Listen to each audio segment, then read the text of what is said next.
And so as Amanda mentioned, we're going to switch gears a bit here. We've talked to you in a very general sense about all the processes involved in Section 106. So now we're going to talk about the more specific processes involved in consulting with our office.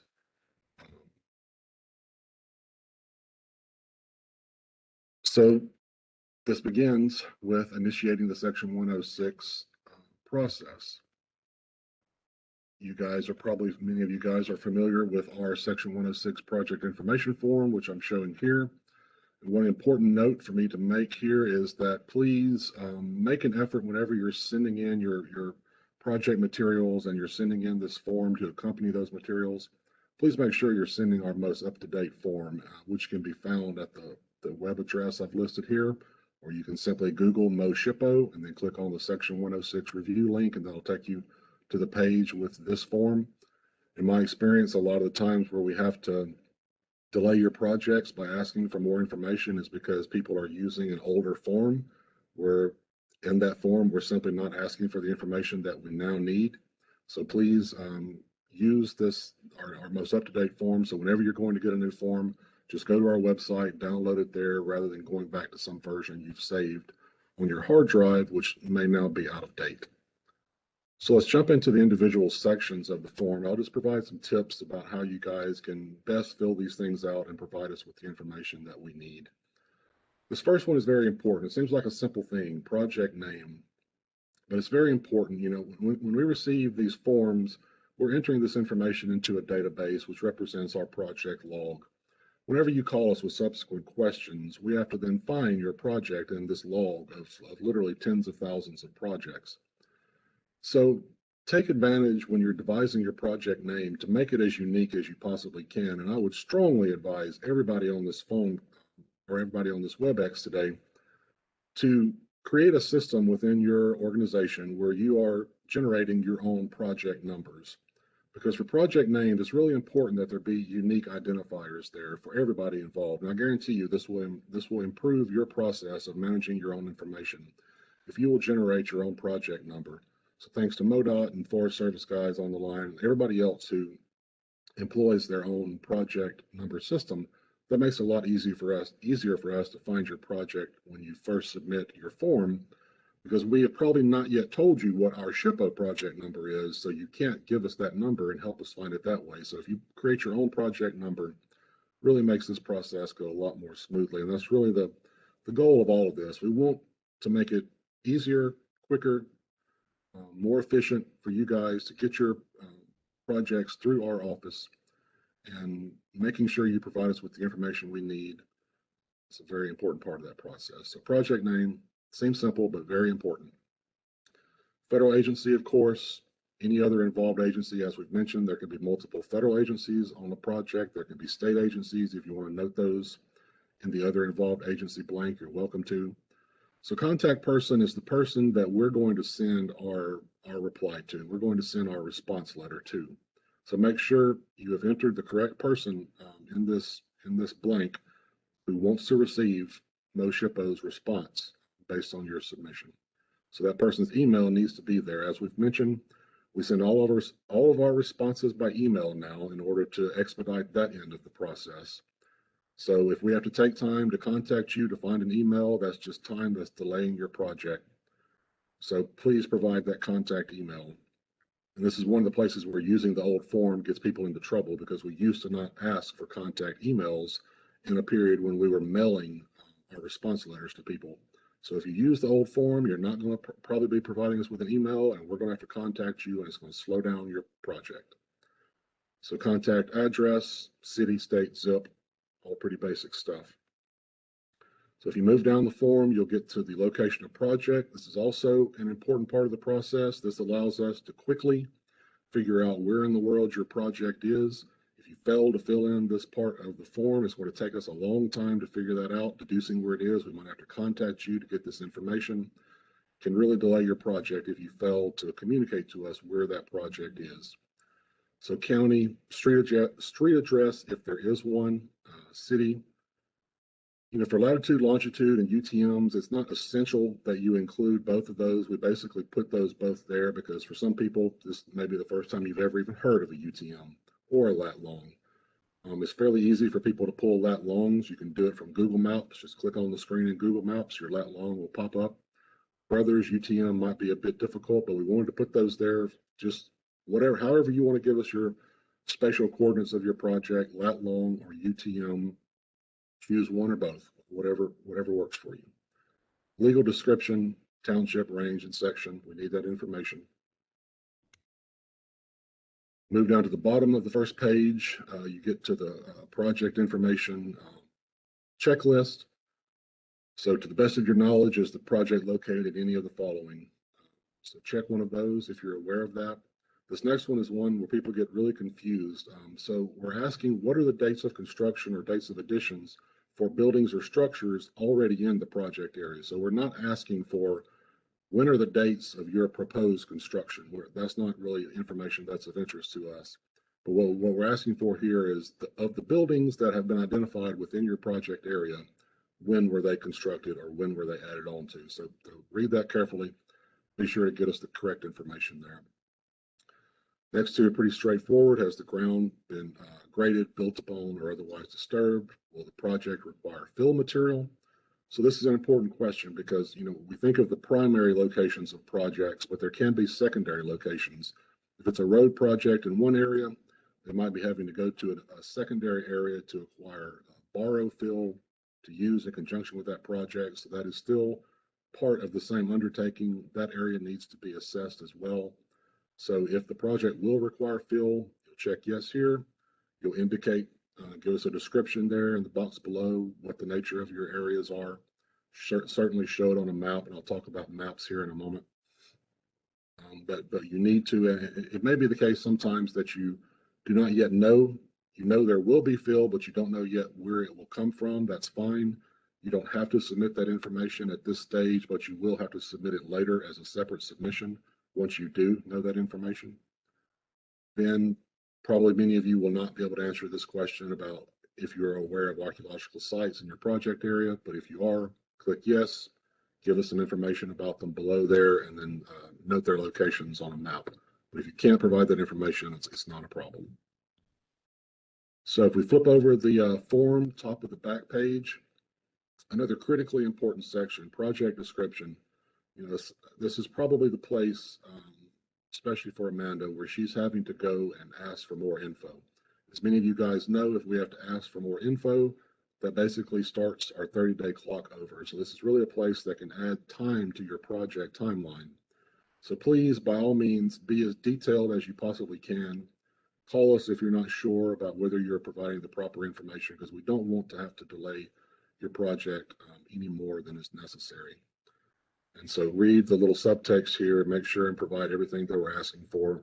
If you want to attach a separate scope of work that you've already drafted at another time, just put C attached under project description so that you don't have to try and cram all of your info into the little block we've provided on our form. So provide as much material as you want to ensure that we have the information that we need. Still talking about that project description part of the form. And this is also really the part where you're going to tell us the things we need to know in order to make our archaeological assessment. So this is very important at this point to talk to us about any kind of earth moving activities that are occurring. Tell us things like if the project takes place on a vacant lot, if it involves demolition. We need to know the condition of the project area in order to determine the level of potential for archaeology. So photographs are very important in this regard. And Amanda's going to talk to you guys in a moment about photographs. As I mentioned, if the project requires fill material, the borrow area must also be considered for archaeology. Please provide photos or a current aerial map of the project area. The project is in an existing neighborhood. Please provide photos of any adjacent buildings. So if we move down to the bottom of the second page, we have a bit of some information here for you guys, map requirements, photography requirements. Again, just trying to help ensure that you're sending us the information that we need. So be sure and read that and make sure you're giving us the kinds of maps we need. Always take scale into consideration when you're sending maps. Don't send us an entire USGS quad map on an 8.5 by 11 sheet where it's so zoomed out that you can no longer see the details of the map, the details of your project area.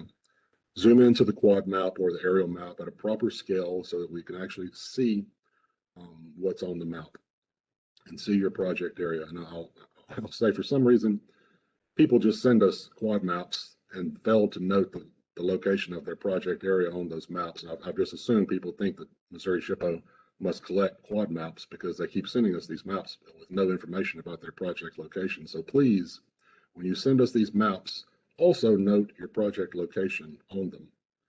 And then finally, be sure to use our little handy checklist here. Did you provide the following information? Make sure you've provided all of those things that we have noted there.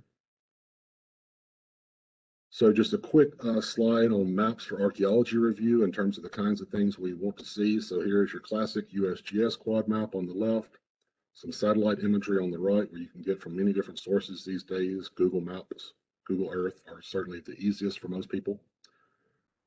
And again, as I've shown here, draw the line around your project area. Note that that is in fact your project area. There's often many different colored lines on quad maps. It's not always easy to know which of those lines is your actual project area. So label it as a project area. And you can see from here that the quad map gives us information. You see that little black dot inside the blue polygon. That means a structure was existing at that location at the time that map was made. As an archaeologist, as an architectural historian, that information is very useful for us. And you can actually see in the imagery that map was probably made in the mid 20th century, and this imagery is from much more recently.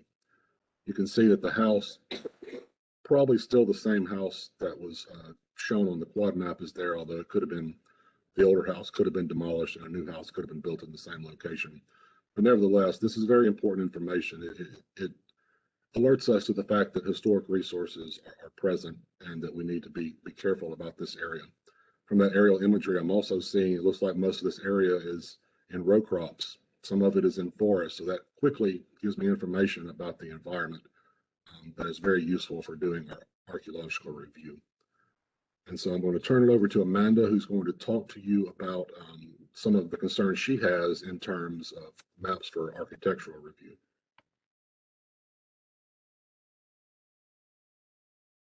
All right, so we get a lot of different types of maps like Jeffrey mentioned. Some of them are super helpful and some of them are not as helpful. For projects that are primarily not having any ground disturbing activities, primarily for structures, using the Google map is just fine for a lot of those projects. When we have ground disturbing activities, definitely having those quad maps helps, tells Amy and Jeffrey a lot of information in there. So here are two examples of different types of maps that we would receive. Here, this is the DNR office. So just saying we were having a project at the DNR office, perhaps, what kind of map would be helpful? The map at the top is very zoomed in. So how do I know if I am on the right street? How do I know if I'm in the right vicinity for your project? A lot of times houses look kind of the same from the air. So we need something that is zoomed out a little bit like the image at the bottom, and it shows us some context of the relation of the building to the surrounding streets. This helps me to know that I have the right building that I'm looking at because I'm going to review your photographs that you submitted, and I'm also going to Google Walk it. So I want to make sure I'm looking at the same property and that I can find it. This is a map that we get all the time. Is a map from an address of your office, directions on how to get to the address of your property. I don't need to know how to get from your office to the property. I need to know where the property is. So please send me a zoomed in portion of that map so that I can find the property that is in question for this project. So I am going to pass it back to Jeffrey. And then I think we have a few questions, Jeffrey, before you pass it back. Okay, let me pull up in my chat here.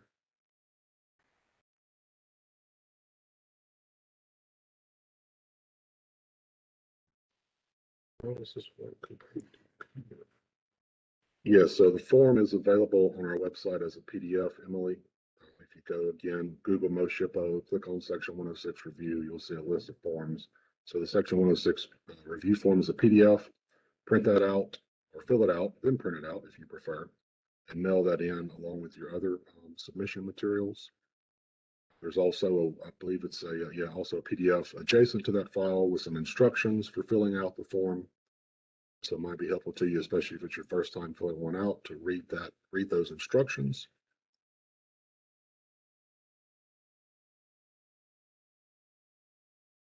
Yeah, and as Amy noted, if you want to, basically devise your own form, we need that information one way or another. If you want to send it to us in the format of our form or in your own format, that's fine.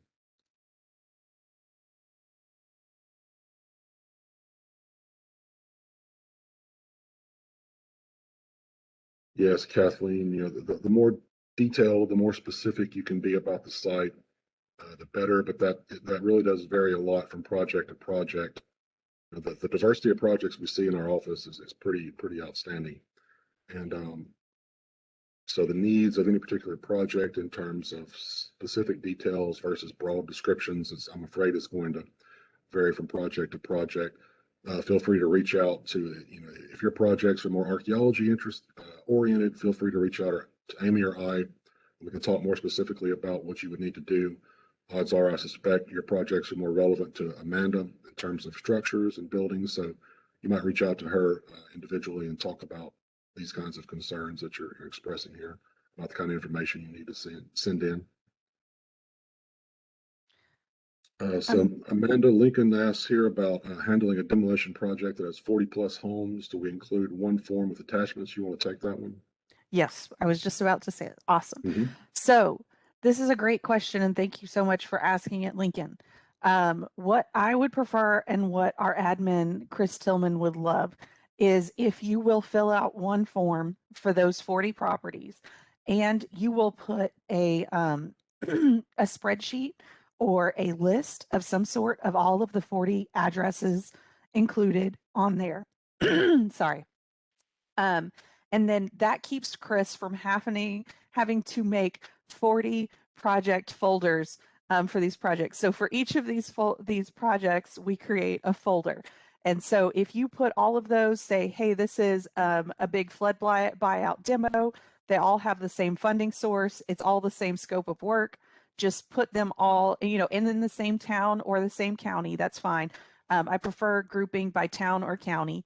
And then just put all of that in one submission and send it in, and we will take care of it.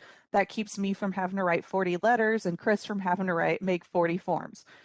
So please do that. This may change. I cannot say 100%. This may change whenever we have our digital system, but for right now, please just do one form, one project, and we will get you an answer.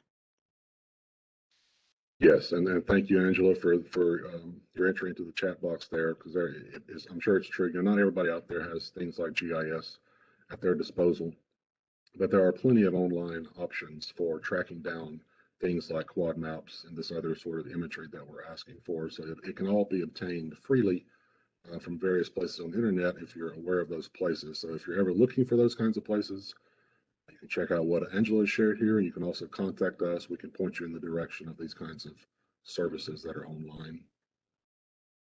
It's actually been a long time since I generated a topographic map without using GIS, so I'm not as up to date on those sources as I used to be, but I know they're out there.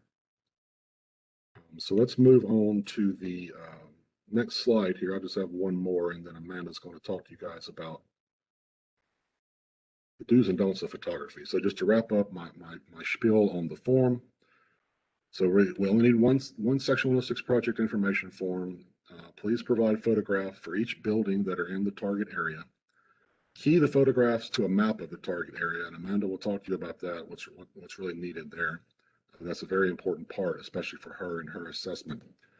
Be sure addresses are either written on the back of the photographs, or if you're printing the photographs out on 8.5 by 11 sheets, please write at the bottom of each of the photographs what we're looking at there, and make sure the elevation is clearly labeled. Do not need individual histories or legal descriptions of the buildings, but a brief history of the development of the general area is helpful. So Amanda will take it from here and we'll talk to you guys about the do's and don'ts of photography.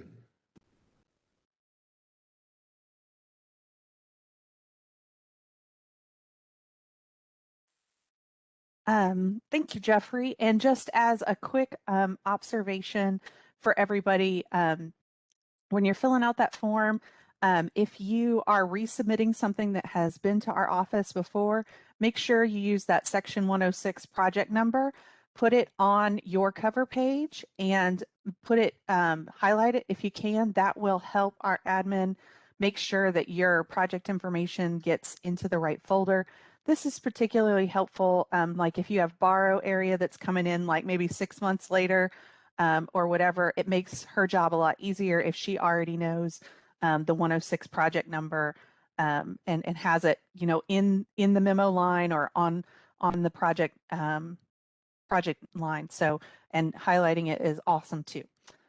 So let's move into how do we take good photographs for submissions to our office. As you can see here, I have labeled at the bottom what side we're looking at of the building. That is super helpful. You can submit black and white or color photographs. They need to be printed at least 3x5 or 4x6. We'll talk a little bit more about size later, but they need to be clear. It is acceptable to print images on standard 8.5 by 11 copy paper and print those out. If you have a large volume of pictures, you can put them on a CD and mail them in with your project submission to our office to review if you don't want to print all of those out. You do not need to, you know, go and get your photographs printed on photo paper, but we, an CD is acceptable, but we are not able to use a jump drive. So please send things on a CD. I know CD equipment is getting a little bit more scarce, but that is the only way we're allowed to accept them digitally at this time. So, excuse me, you want to submit photos of all sides of the building. As you see here, we want the story that's told by the picture on the far left is quite different than the story that's told by the picture on the right. So you want to make sure that you do get a clear image of the front facade like we have on the left, but that you also get photographs that show the whole situation. So this second photograph here showing the left side of the building is showing me that there is a garage addition. And so now I know that we have alterations. And so that is super helpful information. Do label which side of the building the image is depicting. It helps if it has directions on it, or, you know, left, right, is helpful. When you're looking at the building, the left is you are looking at the building, your left. Sorry, when you're looking at the building, your right is the right. Do take photos at an oblique angle. An oblique angle is the one there on the right that shows two facades at the same time. If you can't get a whole two facades at the same time, it's perfectly acceptable to get part of another facade. But like the image on the left here, I need to see how the next image connects to the previous image, because then that way I can kind of visually, spatially, I'm imagining this building in my head because I've never seen it before. So I'm trying to understand what exactly you're looking at. And what exactly you've got there. So that will help me immensely. I know that Polaroids and faxed images are not as common as they used to be. However, we do still see some pretty terrible images like the one on the bottom there. It's pretty grainy, something that's been photographed multiple times or photocopied multiple times is we're losing a lot of resolution. And I'm trying, you know, based on this training, you know, I'm trying to determine if it's eligible for listing in the National Register. So I need good photos. And then at this time, we do not accept emailed photographs because we are still paper-based. Do not submit a photo that is too small to see the character defining features of the building. So the picture at the top here, That's a great supplemental picture to send. Like if you were trying to show an architectural feature, like, hey, I took a picture of the front of the building, but there's this giant tree here, so you couldn't really see the porch. So you could include this picture as an additional supporting picture, but you would not want to include this as your picture of your primary facade.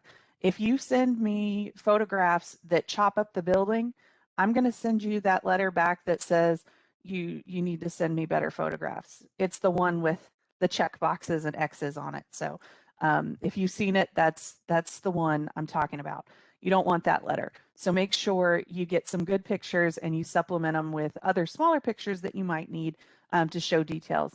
That being said, I don't need to see every minute detail.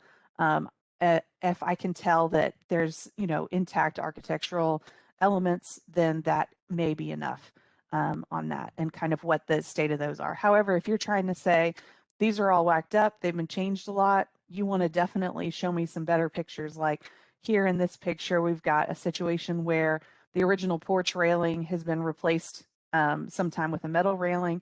And so that's a good one to show me that change. Do not take pictures into the sun. So the picture on the top right, I cannot see that building at all. I've got nothing. I don't know, you know, what's going on at all in that picture. So the time of day that you choose to take your pictures is really important.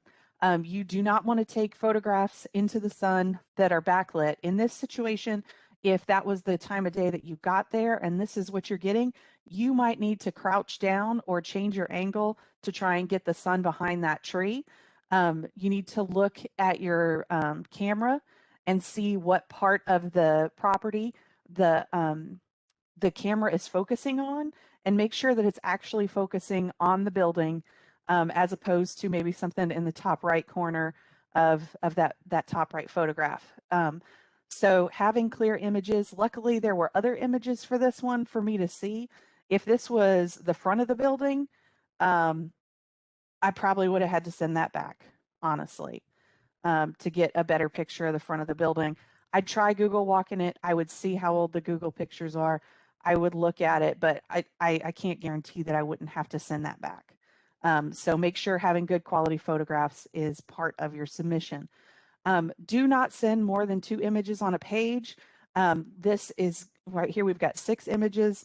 Those are very small. And if this property had any architectural features, I would have a hard time discerning them.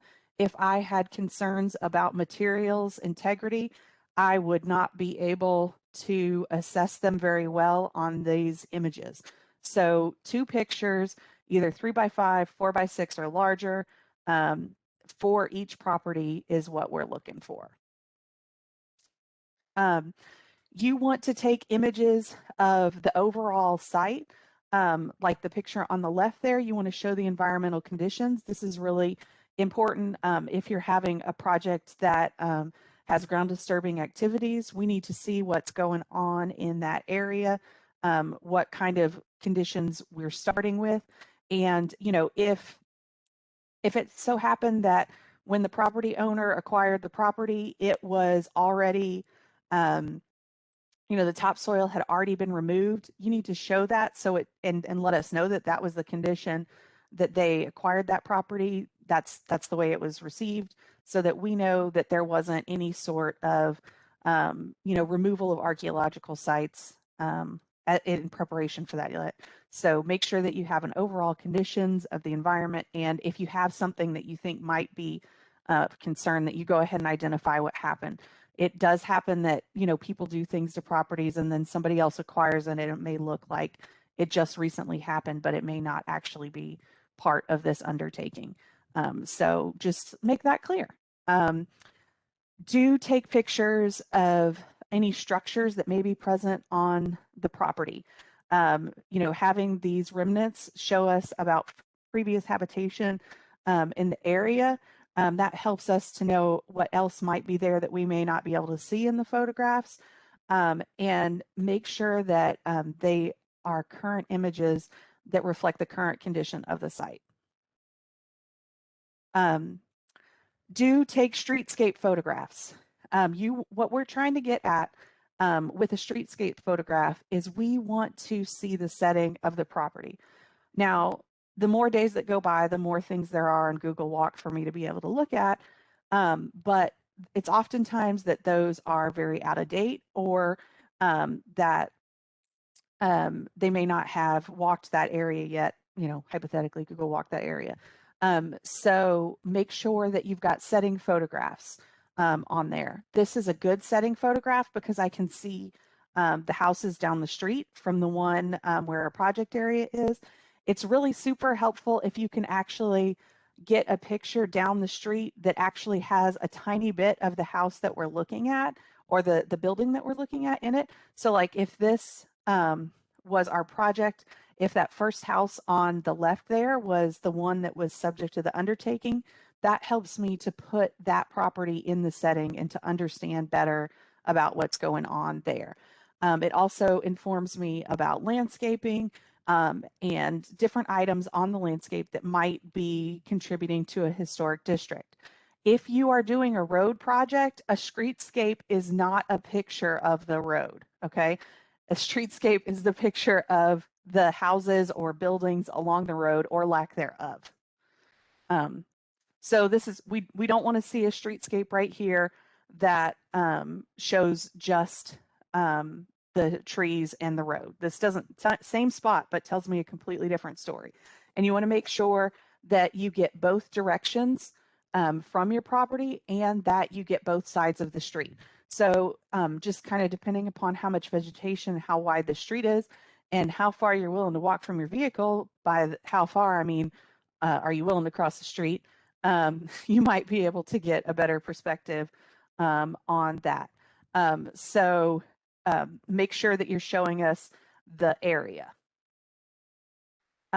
Do label the photograph on the back or on the space beneath it with the direction and the address, and key it to a map. Do not submit a giant group of photographs with no labels and no keys, because I'm just guessing. I've never been to your project area, so I really need you to think of me as a person who's never been there before, and that you're trying to explain the conditions.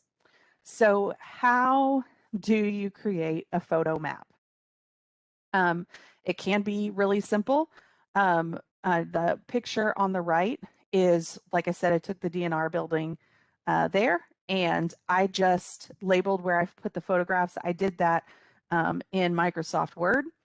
I would be perfectly fine if you printed out this aerial image and drew the arrows on the map to the direction that you took the photograph. So the number should be where about where you were standing hypothetically, and the arrow should be pointing in the direction in which your camera was pointing. You can write that on with a pen on the paper. That's fine by me. But that helps me to understand what perspective you're looking at. Another option there, you can see on the left, that's kind of what we get in a National Register nomination, and it includes some images that were taken on the inside of the building. So if you're taking pictures on the inside of the building, draw me a little sketch. It doesn't have to be perfect. It doesn't have to be to scale. Let me see what you're trying to show me, so that I understand where your picture's from and can get a sense in the context of the rest of the building, what we're looking at. Do submit photographs where we can clearly see all the architectural features of the building. So here we've got a nice picture of the front facade. If you have a situation like this one where the buildings are really close together, it may not be possible to get pictures of the sides of the building, but still, we've got a little bit of an oblique here, and I can see down the side, kind of tell the perspective of the building, but I get a really good shot of the front. Don't submit photographs where part of the building is obscured by a tree or a car or shadows, what have you. What always tickles me is when somebody has parked their car right in front of the property, and it has an ad for their business on it. And so they've taken a picture telling me that they couldn't move their car but they didn't show me that what the building looks like. So in this case, take a step to the right and take a picture showing the whole front of the building and not showing this trailer that is in view. Do not take pictures from your car. The reason being, on the picture on the left, the person was on the site.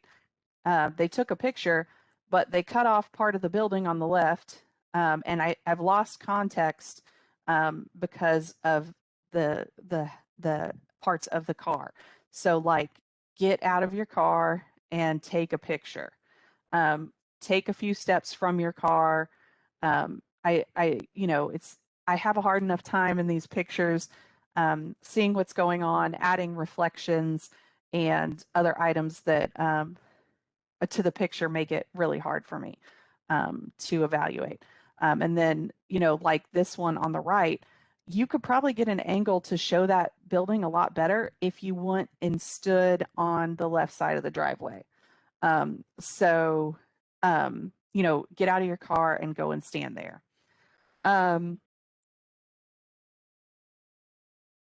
Keep in mind that it is acceptable to use Google Maps to show the project location. It is not acceptable to submit photographs from Google Walk of your primary photographic documentation of the property. This rule has been in place since January 1st of 2016 about Google Earth. So this is not a new rule. Why? Why is this a rule? Well, let me show you. The picture on the left is what was available on Google Earth from 2013. The picture on the right is what the house actually looks like when the submittal was made. So they removed the replacement siding that was on there. They removed an addition at the rear, and they removed that porch that was on there. So these are, evaluating the building on the left versus evaluating the building on the right may have completely different outcome in eligibility. So there's that addition and there's that porch gone. So again, image on the left from 2013, house looks like it's fine, in perfect condition. And on the right, you can see there's quite a different story that it tells there about the work that is needed on the house. So these differences are why we ask that you do not use Google for your primary documentation. You can use it as a secondary, like as a support item, but do not use it as your primary. So now we will take a look at the chats, and if you have any questions, please either type them in the chat or unmute yourself and let us know what they are.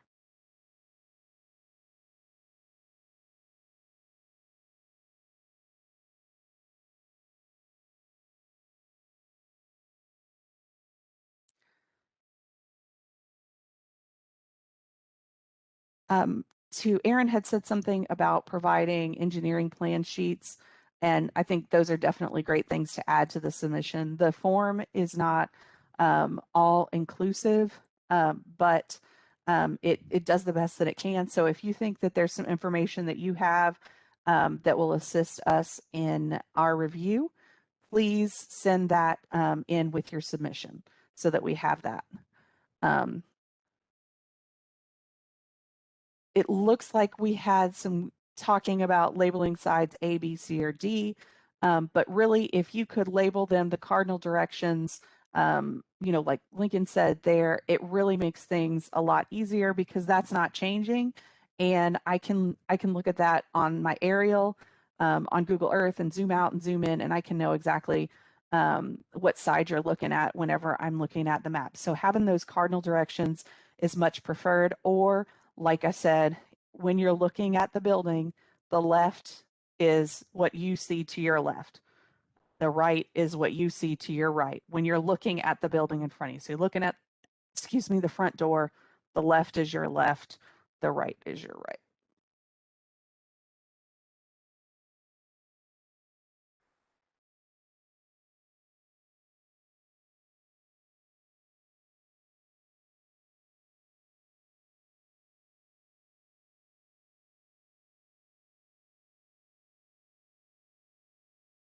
Okay, So how do you go about honoring privacy when taking photos of private property? Um, so that is a great question. Before I came here, I spent 5 years surveying the Mississippi Gulf Coast before for Katrina response. And I've dealt with a lot of people who are very unhappy about having their properties photographed. I've had the police called on me multiple times. So I totally understand where you guys are coming from with your pictures. Um, Remember that if you are standing in the street, you are in the public right of way and you are allowed to take photographs of a property. Um, I'm assuming for most of these properties, you're taking a picture because it's the subject of a project. So that person is going to be benefiting from federal funds. So they should if they would like those federal funds, they're applying to get a new roof or whatever. If they want those federal funds, then that is part of what goes with applying for those federal funds. If they don't want their picture taken, then they don't want the federal funding. That's federal money isn't free. So, that's that. But we do, you do want to talk to people. You want to explain it. What I found, most people are worried that their images are mostly either going to get publicly uh, advertised, in some manner be available to the public, or that you're going to raise their property taxes somehow. So a lot of times when they know you're not you're not raising their property taxes, you are an official person, show them your identification if you have any. I work for this agency, this group, we are performing this activity. Show them your ID. Have your business card with you. That always helps a lot so that people have that right there. I am not casing your house to steal anything. And then let them know that the images are not going to be made publicly available. We take lots of steps to try and keep this information right now. Obviously, everything's in paper format, so it's very hard for anybody to see that information if they would like it. Otherwise, when we go to the digital system, the only person who's going to be able to see those digital submissions and so what we're planning is the reviewer and the person who submitted them. So, other people at SHPO, they're not going to have access. It's not going to be publicly available online. Also, kind of going back to what Jeffrey was talking about when you're filling out your project name, a good project name is not the homeowner's name because we're trying to keep people's information private. We do not want to put in our 106 database the name of somebody who's receiving funding because that often has connotations about income level and things like that. And while it's not super common that people ask to see our logs, they are accessible for researchers at our office, and somebody could go in and search by names and things like that. So we do not put names in our log, and we do not keep track of that in order to ensure more privacy for individuals.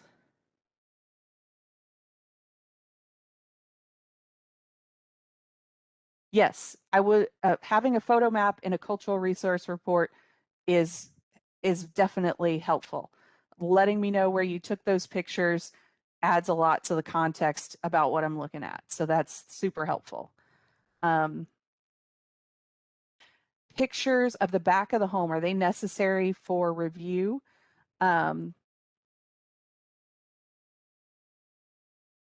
So if you are having a project on that involves work on the rear of the property, you want to have a picture of the rear there. If you are not active doing any work on the rear of the property, you do not have to have a picture of the rear. And so that kind of depends.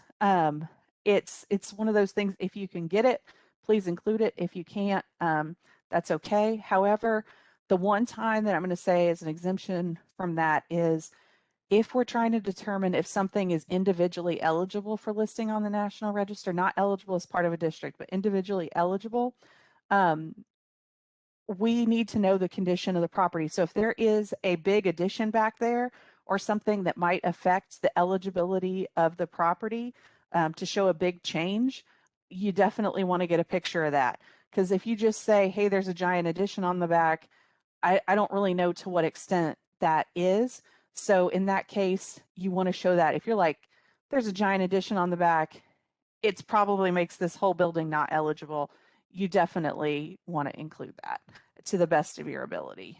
But then there are sometimes, depending upon the type of funding and the type of project, that back elevations are not accessible. This is particularly true like with corridor studies and things like that. If you cannot get the back of the building, it is not a deal breaker in those situations. If you can, please include them.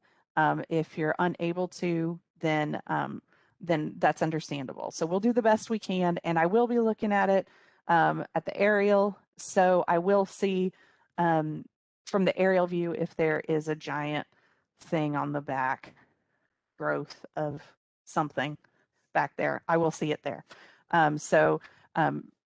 I do understand that it is a little bit difficult sometimes to get all these images, especially with, shrubberies and things like that.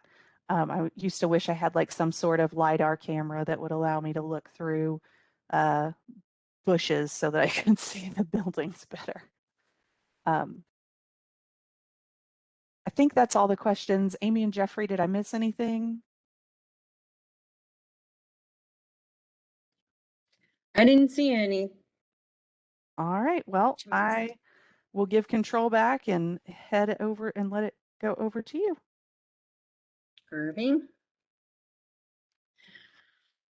So, sorry everyone, since we're about eight minutes to 4, we're gonna go a little over 4 o'clock, but I will make it as painless as possible, or as much as I can.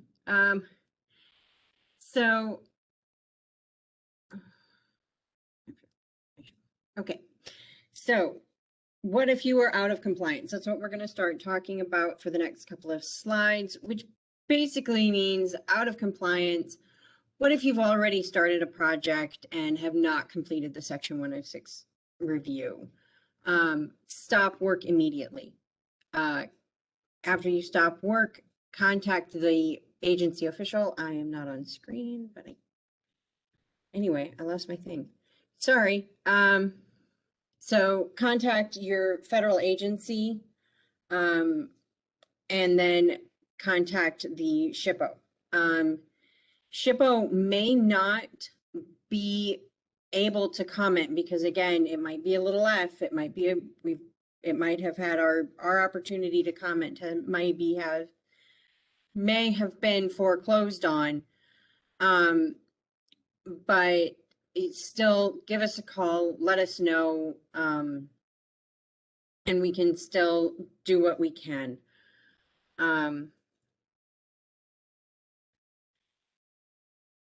What if I sent my project to SHPO and have not received a response within 30 days?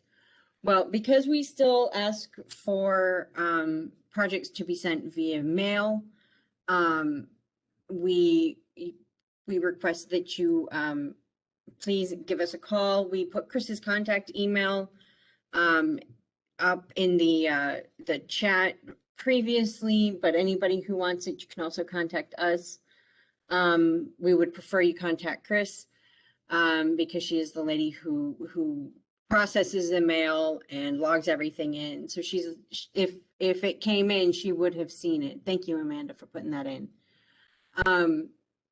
But if we received your project and have not responded yet, you should make a reasonable effort to get a response or get in touch with one of us, and we can discuss what is going on.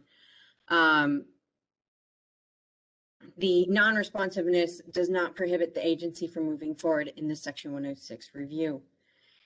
If the SHPO has not received your project, the 30-day time frame for review has not been initiated. We discussed this earlier. So if we didn't get it, our 30-day clock has not started yet.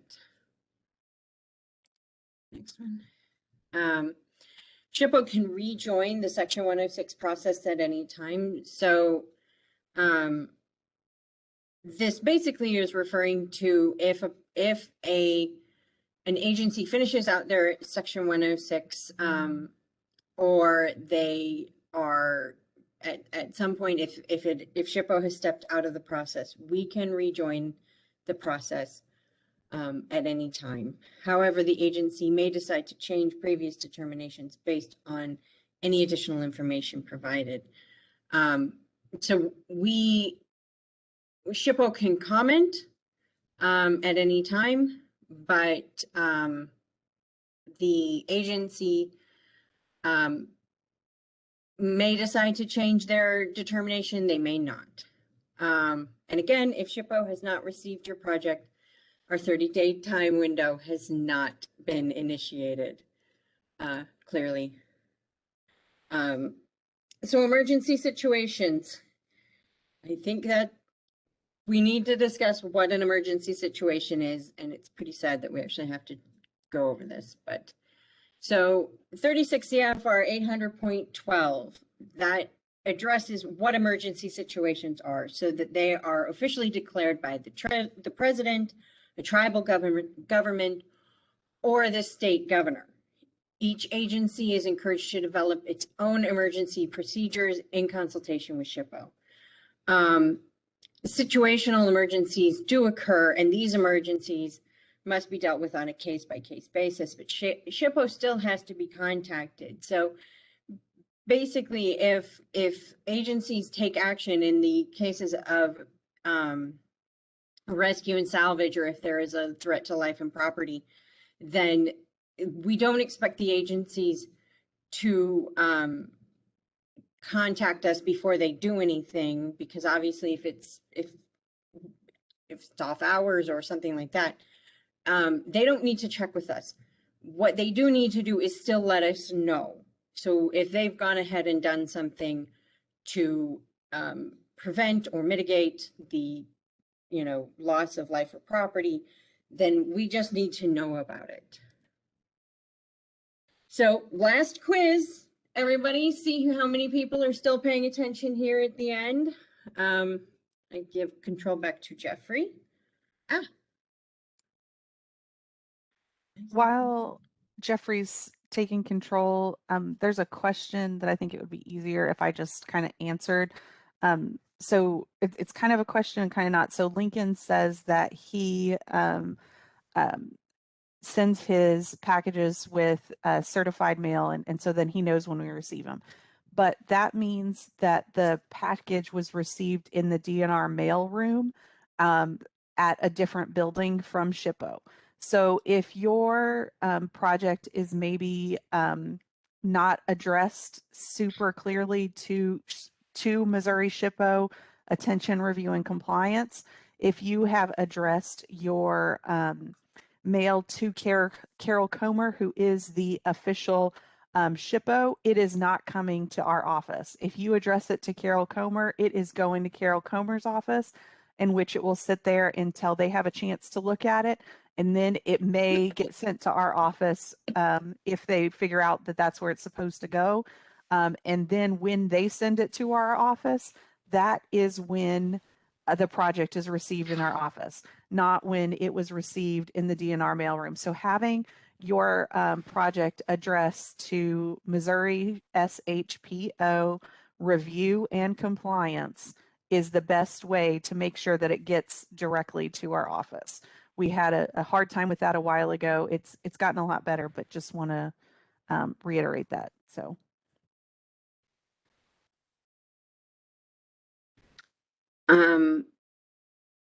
Okay.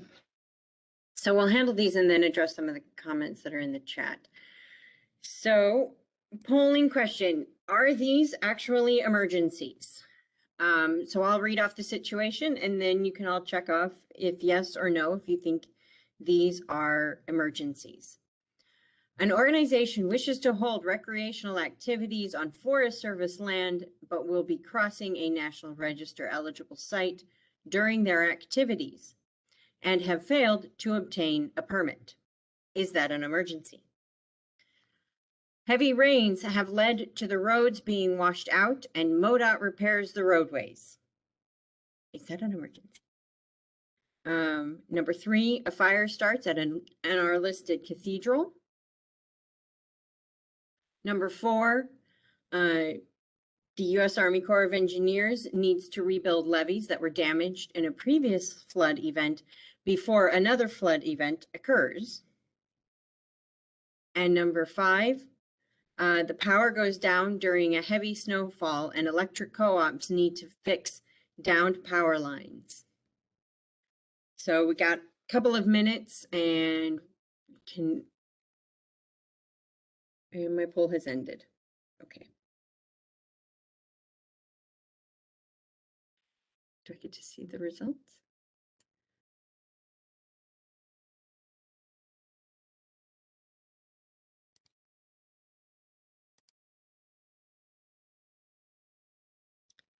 Okay, so number 1, is this an emergency? You're correct. No, this is not an emergency. Number 2, yep, that is an emergency.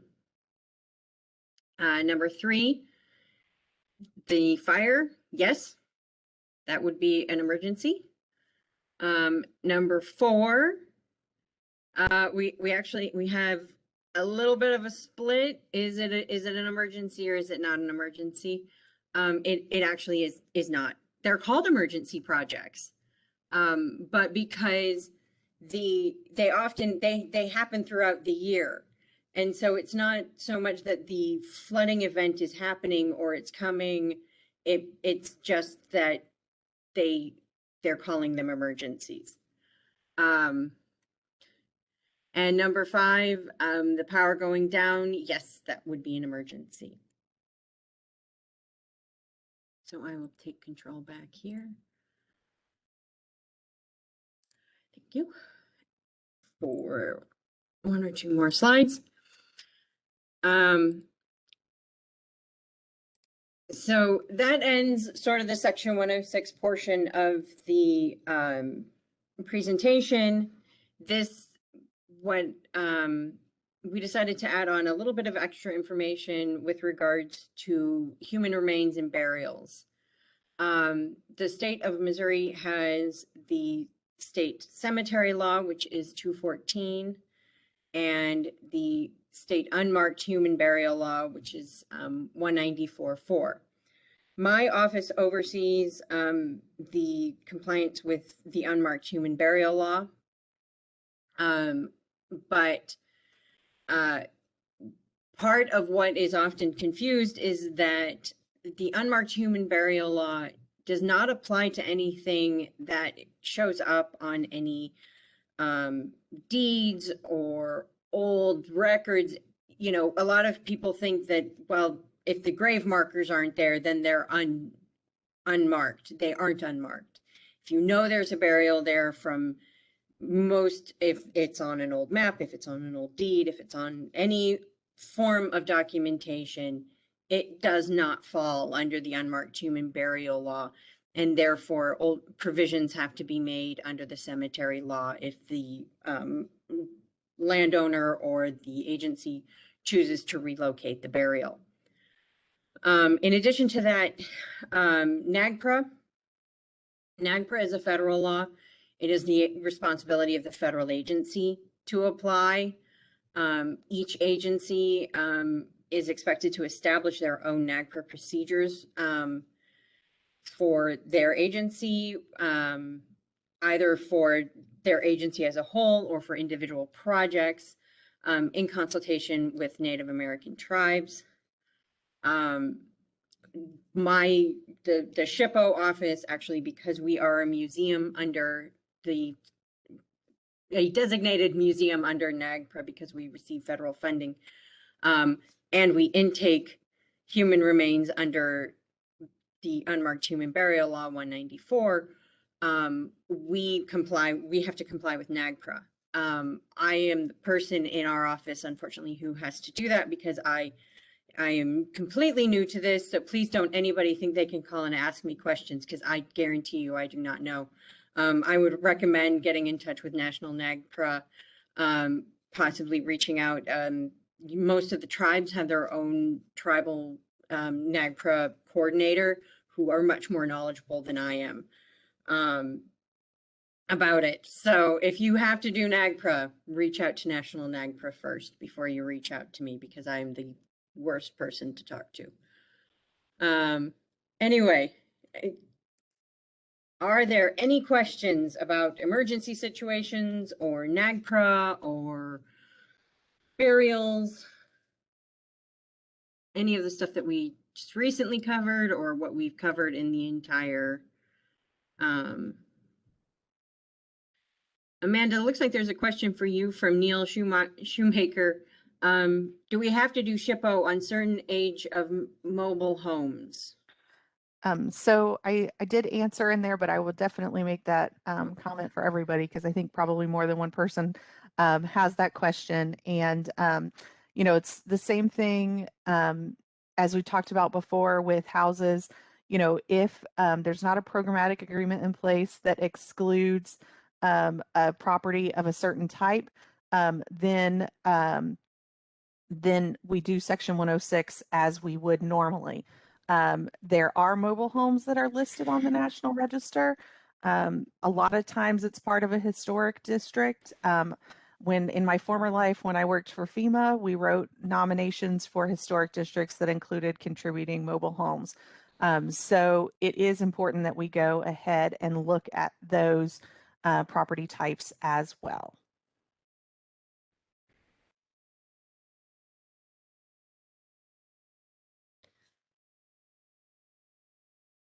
It looks like, Amy, there's a question. Yeah, the Elizabeth's question. Yeah.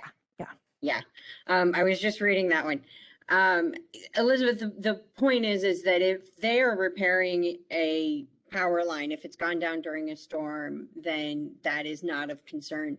But typically, if they are fixing power lines or upgrading power lines, those are tied into either WAPA or SWAPA, the Southwestern Power Administration, and so they fall under Section 106. And you might have new ground disturbance in there. That's kind of what we're looking at for those. Like if you, even though you might be in the same corridor, they might decide that they need more poles in an area where there hadn't previously been poles, or that poles need to be located in a little bit different area. So the potential for ground disturbance there would be a trigger. But that was a tricky one, Amy. That was tricky. I know. Well, and on top of that, taking out heavy equipment. A lot of people don't think about that, of the possible impacts of taking extremely heavy equipment out on possibly wet conditions. One of the things that as an archaeologist will typically say is that if you're going out in dry or frozen conditions, you're fine, because they're less likely to disturb the ground. But if they're going to go rip roaring around there in wet conditions, they are very likely to damage and anything that's in that corridor. Thank you, James. Yes, Osage Nation, very helpful to me as well. Spent a lot of time on the phone with them. Is there anything else?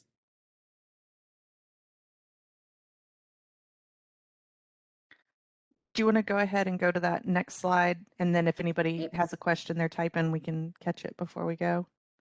Yep. So just as a reminder, if you're wanting to get training credits for this and you're a DNR employee, please contact Jeff Alvey at that email address, jeffrey.alvey@dnr.mo.gov before close of business on Friday, May 21st. And for the Department of Energy weatherization participants, email Tyler Allison at dnr.mo.gov, tyler.allison. And on top of that, if we have any CLGs in the group, please contact Kelsey Matson for that you've participated in the training today. Was there anything else on that we needed to say? I think That's that it. was out. Yeah. Yeah. And that's, you want to spell out here. I can put Kelsey's email in Oh the yeah. chat. Yeah, Kelsey. It's Kelsey KELSEY.Matson MATSON at dnr.mo.gov. I've noticed the trend. So yeah, thank you all for coming. We really appreciate it. We hope you've all come out of this with a lot and a lot more understanding. And if you have any questions, let us know. We'll be getting out the PDF of the PowerPoint and the recording of the training session will hopefully get up on our website soon. We had a question about professional development credit for professional engineers. That's not something I'm familiar with, but if there is like some sort of paperwork that we need to, you need to send to us to say that you attended the training, we could do that. If that's a way that we could help you. We're not set up with, for architects like AIA or anything like that. But we really appreciate your participation. And if there's something like that that you need, we will try to assist you because we really appreciate your participation. So thank you everybody for participating. If you have any follow-up questions, we are really happy to talk to you about your project and help you get to where you need to be. So we want to make your project successful and make it go as smoothly as possible and work with you. So thank you. Thanks, everybody.